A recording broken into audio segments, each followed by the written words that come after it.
नमस्कार, मैं हूं ओमकार पांडे और आप देख रहे हैं न्यूज 18 राजस्थान का डिजिटल प्लेटफॉर्म। क्या आपने कभी सोचा है कि सीमा पार से आने वाला एक अचानक का पानी का सैलाब बिना किसी पूर्व चेतावनी के चंद मिनटों में सब कुछ तबाह कर सकता है? आज हम बात करने जा रहे हैं नेपाल के रसुआ जिले की, जहां तिब्बत की ओर से अचानक आई एक महाविनाशक बाढ़ ने ऐसा कोहराम मचाया कि मंजर देखकर रोंगटे खड़े हो जाते हैं। यह कोई आम बाढ़ नहीं थी, बल्कि प्रकृति का एक ऐसा भयंकर तांडव था जिसने हंसते खेलते इलाकों को मलबे के ढेर में तब्दील कर दिया। घटना की शुरुआत एक शांत लेकिन खौफनाक सुबह से होती है।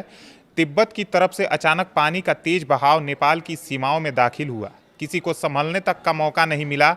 नेपाल के उत्तर में स्थित रसुआ जिला, जो चीन की सीमा से सटा हुआ है, इस अचानक आई आपदा की चपेट में आ गया।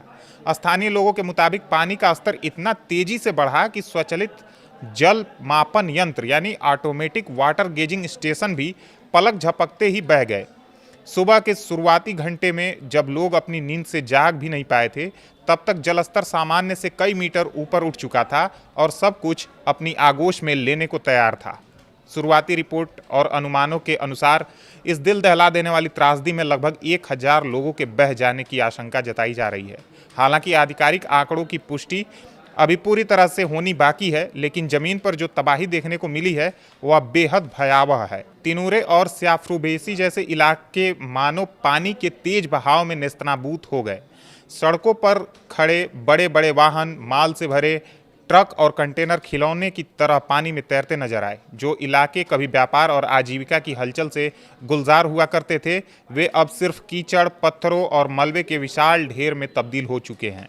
इस आपदा का सबसे बड़ा आघात बुनियादी ढांचे पर पड़ा है। नेपाल और चीन के बीच व्यापार का एक मुख्य मार्ग और प्रतीक माना जाने वाला प्रसिद्ध फ्रेंडशिप ब्रिज यानी मैत्री पुल इस उफनते सैलाब के आगे टिक नहीं सका। पानी के भारी दबाव और बड़े बड़े बोल्डर के टकराने से यह पुल ताश की पत्तों की तरह ढह गया। इस पुल के टूटने से दोनों देशों के बीच का द्विपक्षीय व्यापार और संपर्क पूरी तरह से ठप हो गया है। इसके अलावा निर्माणाधीन तिनूरे ड्राई पोर्ट और रसुआगढ़ी कस्टम यार्ड को भी भारी क्षति पहुंची है। तबाही का यह सिलसिला यही नहीं रुका। ऊर्जा सुरक्षा के लिहाज से बेहद महत्वपूर्ण माना जाने वाला रसुआगढ़ी हाइड्रो पावर प्रोजेक्ट के बांध को भी भारी नुकसान पहुंचा है। नेपाल की ऊर्जा जरूरतों को पूरा करने में मददगार यह प्रोजेक्ट इस अचानक आई बाढ़ के आगे लाचार नजर आया।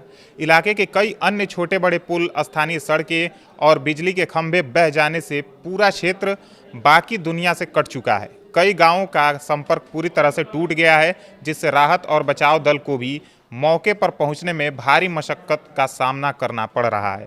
विशेषज्ञों का मानना है कि इस तरह की तबाही के पीछे तिब्बत की तरफ हुई भारी मूसलाधार बारिश या किसी हिमनद झील यानी ग्लेशियर लेक के फटने जैसी घटनाएं हो सकती हैं। चूंकि यह बाढ़ नेपाल की सीमा के भीतर नहीं बल्कि ऊपर तिब्बत के पहाड़ी इलाके में पैदा हुई थी, इसलिए नेपाल के स्थानीय प्रशासन या नागरिकों के पास बचाव के लिए समय ही नहीं बचा। ट्रांस बाउंड्री नदियों के मामलों में सबसे बड़ी समस्या समय पर अर्ली वार्निंग या डेटा शेयरिंग का न होना है। जब तक पानी नेपाल की सीमा में दाखिल होकर तबाही मचाना शुरू करता, तब तक सायरन बजने या सूचना मिलने का कोई मौका नहीं बचा था। इस भयंकर आपदा के बाद से पूरे इलाके में हड़कंप मचा हुआ है।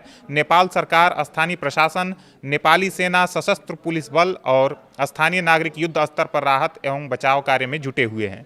दुर्गम इलाके और लगातार खराब मौसम के बावजूद बचाव दल मलबे में दबे लोगों की तलाश कर रहे हैं और सुरक्षित स्थानों पर फंसे लोगों तक राहत सामग्री पहुँचाने की कोशिश की जा रही है। प्रांतीय सरकारों को भी हाई अलर्ट पर रखा गया है ताकि यदि पानी का बहाव आगे और निचले इलाकों की तरफ बढ़ता है तो समय रहते लोगों को सुरक्षित स्थानों पर शिफ्ट किया जा सके। यह त्रासदी हमें एक बार फिर सोचने पर मजबूर करती है कि जलवायु परिवर्तन और पहाड़ों पर लगातार बदल रहे मौसम के मिजाज हमारे लिए कितने खतरनाक साबित हो सकते हैं। सीमा पार से बहने वाली नदियां कब वरदान से अभिशाप बन जाएं, इसका अंदाजा लगाना मुश्किल होता जा रहा है। रसुआ की यह घटना केवल नेपाल या चीन की समस्या नहीं है, बल्कि पूरी दुनिया के लिए एक गंभीर चेतावनी है कि प्रकृति के प्रकोप के आगे इंसानी इंतजाम कितने बौने साबित हो सकते हैं। उम्मीद करते हैं राहत कार्यों में तेजी आएगी, अपनों को खोने वाले परिवारों को संबल मिलेगा और भविष्य में ऐसी त्रासदियों से निपटने के लिए पड़ोसी देशों के बीच बेहतर चेतावनी तंत्र विकसित किया जाएगा। धन्यवाद।